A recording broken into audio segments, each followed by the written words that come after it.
We saw the first glimmers as the Trayvon Martin story exploded in the national media, but now the racial polarization is just blinding. Liberal journalists defending the slain teenager no matter what. Conservative journalists going all out to defend the shooter, George Zimmerman. MSNBC on Trayvon's side, Fox News on Zimmerman's side. I've seen this playbook over and over again. The plan to smear Trayvon is one of the old tricks, and we won't let them get away with it. We didn't know in the beginning that there were witnesses from the first night that said that Trayvon was witnessed on top of George Zimmerman, punching him and beating his head into the cement. Are the media inflaming the situation? And a Miami Herald reporter on the pressures of covering this story.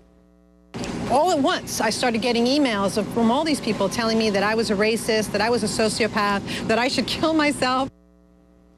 Deja vu. Current TV fires Keith Olbermann for missing work, and he suggests owner Al Gore is unethical. Oh, and Olbermann's replacement? Elliot Spitzer. Plus, what speech did you listen to? Right here. Right here. You said he's the worst Republican. Stop lying. Would you guys quit distorting what I'm saying? Rick Santorum curses out a New York Times reporter. What did Jeff Zeleny do to deserve this? I'm Howard Kurtz, and this is Reliable Sources.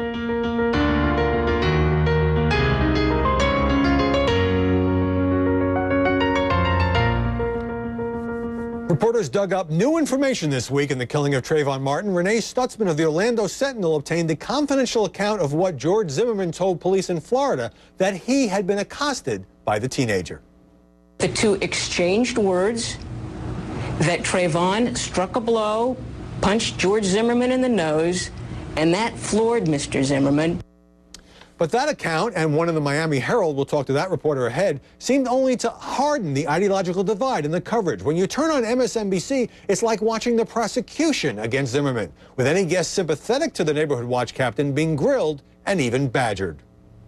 He was walking with Skittles and an iced tea when he was shot dead.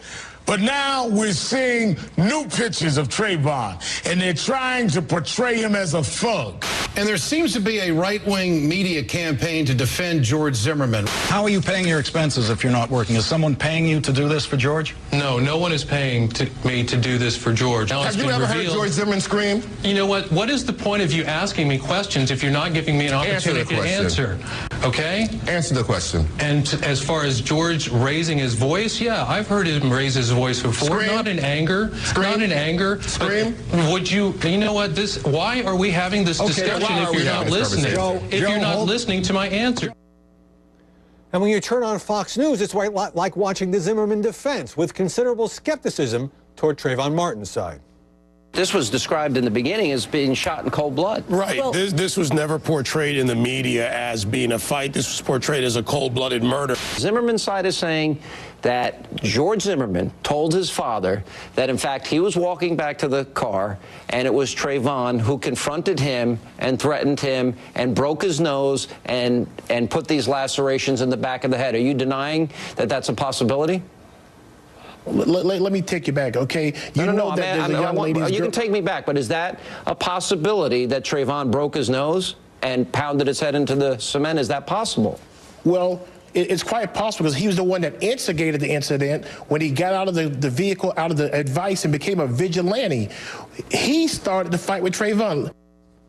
So is the media coverage starting to deepen the polarization surrounding this tragedy? Joining us now in Boston, Callie Crossley, host of the Callie Crossley Show on WGBH Radio, and here in Washington, Frank Sesno, director of the School of Media and Public Affairs at the George Washington University, and the creator and host of Planet Forward. Frank Sesno, what do you make of the way you saw those clips that many at MSNBC and Fox News have blatantly chosen sides in this case? Welcome to the Sausage Factory. You know, we've taken the deep dive into the deep end of all the problems and issues and history we've got with race in this country, and people are choosing sides. The perfect storm is that the media have chosen sides with Fox on one side of virtually all issues and MS on the other, and they've just got to stake out their claims in their territory. So it's one-upsmanship with the outrage now.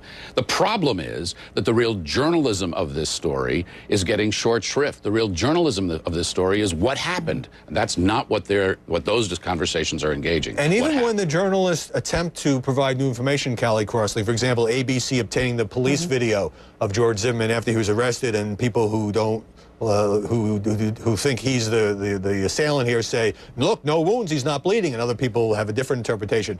It seems like the reporting on both sides, by the columnists, by the commentators, that the new information just gives them more to argue about.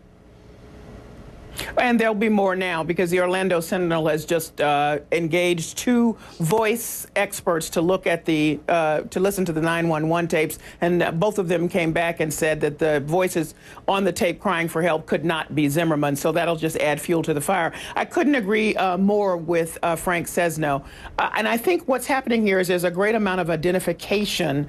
Some people are really identifying with George Zimmerman.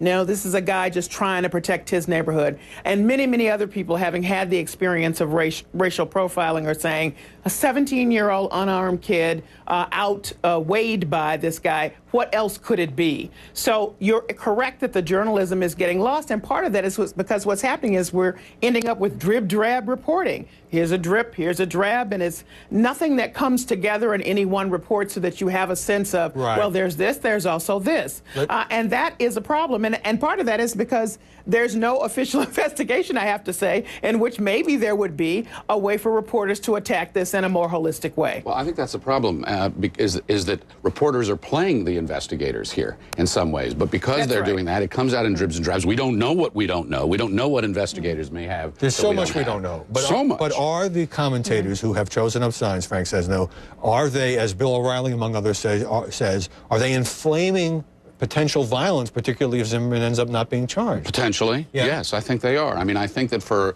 a media commentator to, in one moment, participate in a rally and go on the air in the next moment, and then you know, feed all that back, it provides this sort of echo chamber, and it's way beyond the pale of what news organizations and media companies would have allowed. Since you brought that up, that of course is Al Sharpton of MSNBC, and he was back in Florida again yesterday, leading a rally, asking for George Zimmerman to be arrested, talking about the possibility of civil disobedience, while continuing to do his MSNBC show. Now, I was critical of this on the air last week, and Phil Griffin, the president of MSNBC, has since defended Sharpton's dual role, what I would describe as a dual role, telling the AP that we didn't hire Al to be a neutered kind of news presenter. That's not what we do. Well, no one's saying that Sharpton should be neutral, but you know, if he's going to lead a crusade against Zimmerman, how can he continue to be a host of a cable show on the same issue at the same time?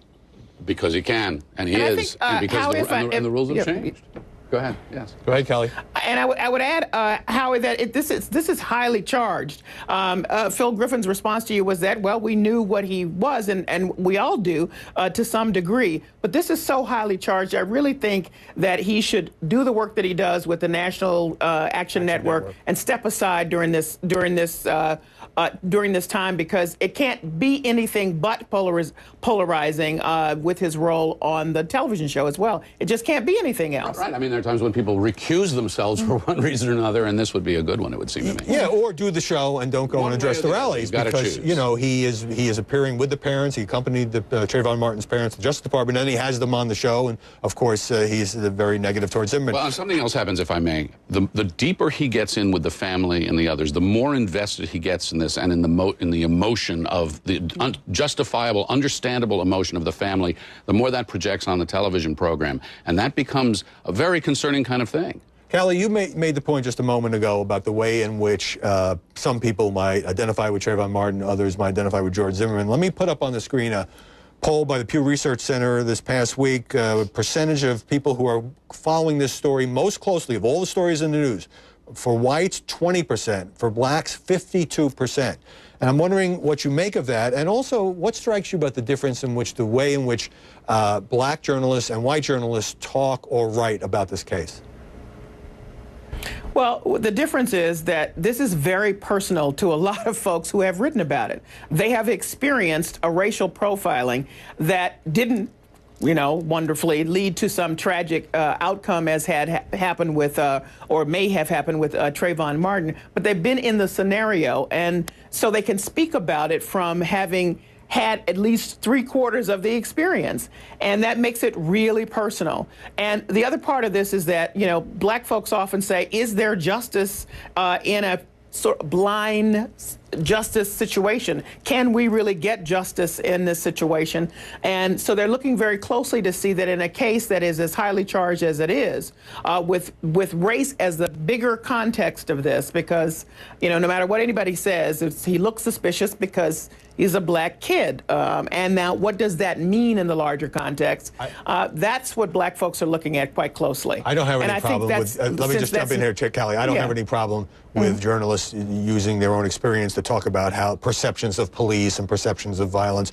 But there are some who say, well, when black journalists do this, they're compromising their credibility because they're kind of putting a thumb on the scales. I don't think that's it at all. I think that what's happening, that survey was not about black journalists. That survey was about black and white Americans and who's following. But I'm just, you know, I read all the columns on this. For the African-American journalists who are covering this, as for a woman who may or may not have had an abortion covering a pro-life rally, as for a gay journalist who's covering gay rights issues, you very much bring your own experiences to that coverage. A good journalist will be able to stop at the water's edge, though, in terms of inserting those experiences into the actual coverage. But being sensitized to how people feel, I mean, we had a huge problem here at CNN years ago because we simply didn't have enough diversity in the newsroom. And when there were suggestions of voting... When you were the bureau chief? Yeah, when I was the bureau chief. When there were suggestions of voting irregularities, as you recall, down in Florida, because African Americans said they were being harassed, there was some sort of dismissive, not dismissive, but people didn't instantly get it. An African American journalist would have instantly gotten it. Right. Even if it's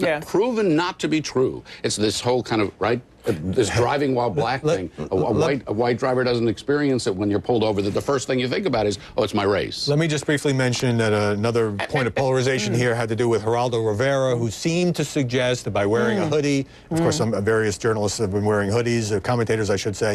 You know, Trayvon Martin was asking for it. He, if we can put it up on the screen this week, he told Politico, "I apologize to anyone offended by what one prominent black conservative called my very practical and potentially life-saving campaign, urging black and Hispanic parents not to let their children go around wearing hoodies." Did you find that to be much of an apology, Callie Crossley?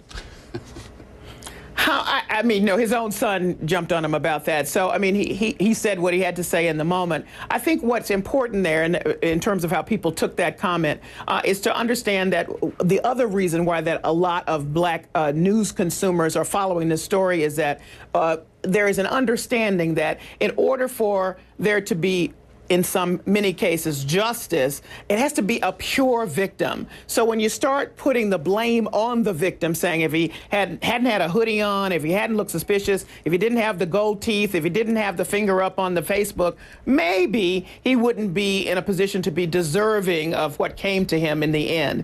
And there is no really pure victim in this. I mean, he's a kid. He probably did a lot of stuff that other kids do. But take it in the context of this very highly charged situation, it becomes something else. So for Geraldo to say that and not recognize that the reverberation that he would get, I mean, it's huge. All right, thanks very much, Callie Crossley, Frank Sesno, for helping us air out these difficult issues here this morning. When we come back, a Miami Herald reporter breaks news about Trayvon Martin only to become a target of vitriol. Her story in a moment.